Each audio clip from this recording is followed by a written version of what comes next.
The line between virtual and reality is starting to blur. We're moving into that future every day, quicker. In 80s, early 90s, there was this rise of virtual reality.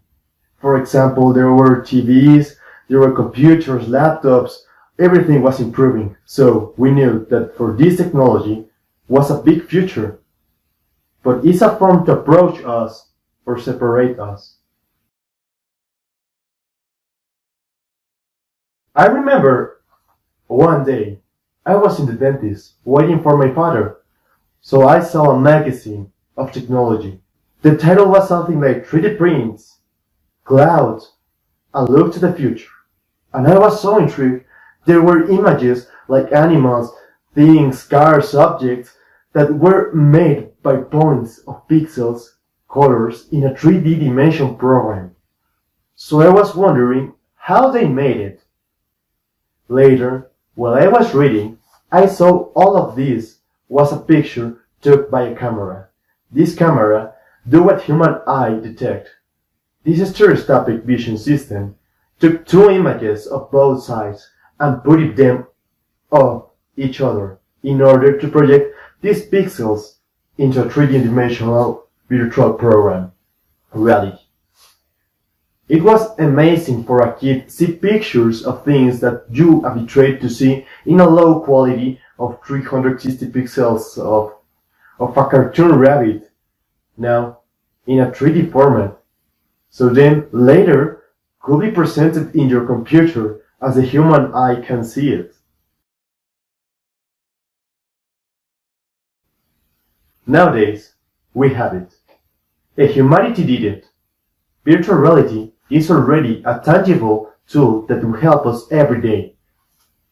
Not only with entertainment, help people that can't see, and help them to see what we see in our days. By this, in 2012, the virtual reality took a really big impulse. Oculus Rift get us into the best VR gaming. When I put the device on my head, what I found myself in a virtual apartment and I was watching a virtual TV. So I got really immersed in that. And then I was starting to realize when it finished that I was still in a virtual apartment. But when I took the device back to the real world, the interesting part was I remember this, as it was a memory. As I had experienced, I realized it was an incredible powerful. I realized that we are, all of us, in a verge of a massive technological revolution. As I mentioned, this stereoscopic vision system now is upgraded. What it does is capture the person caught in a moment and space and time. So it's like we could revise these virtual copies. Now imagine these copies are added a virtual skeleton so that it can move by programs and artificial intelligence. Not an advanced one, only that learn everything in Go about person being copied. Think like gestures, their mannerisms, the things that make us us. But what these do is to have captured this person so we can kind of revisit these virtual copies and have natural conversations with them.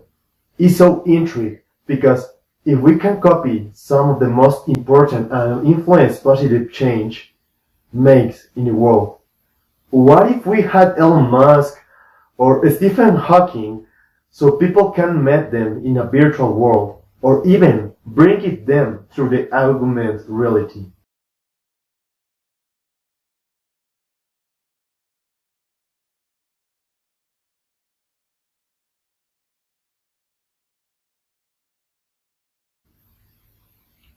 So I want to see how it could affect us even more emotionally.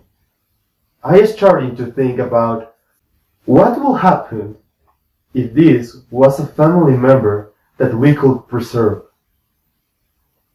What we have here is a picture of myself when I was a kid, with my grandfather. Unfortunately, he passed away in 2012, but I remember he always gave me advices of life, of what was to him, or how from poverty he rise up. Now those memories have vanished. There are only flashes of that moment. Nowadays, I wish to hear some of the words that encourage you to follow your path, your life.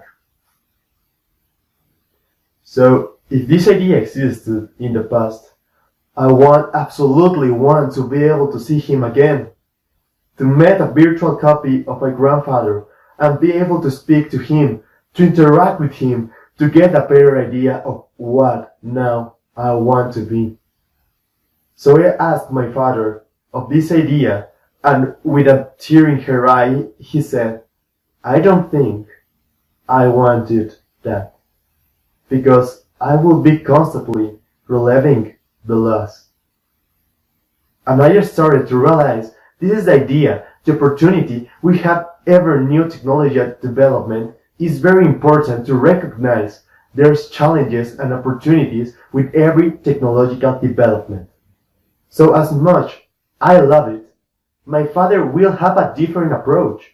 And the reason is because our prior relation with the present will affect response that we have.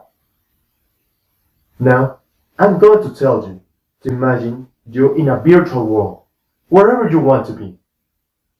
Now you see you. Stand in front of you is a past copy you made. What would you tell to him, and what will you will tell you to about? I don't know, talk about ideas and goals you have established through your life. And the exciting thing of this is wherever we have these massive technological advances, the exciting thing is that it makes us realize and make us reflect what it means to be human. And at the core of humanity is empathy and connection. So, I ask you this question. What stories would you tell? What sort of vision and values would you share? And what sort of legacies would you like to leave to the future generations? Thank you.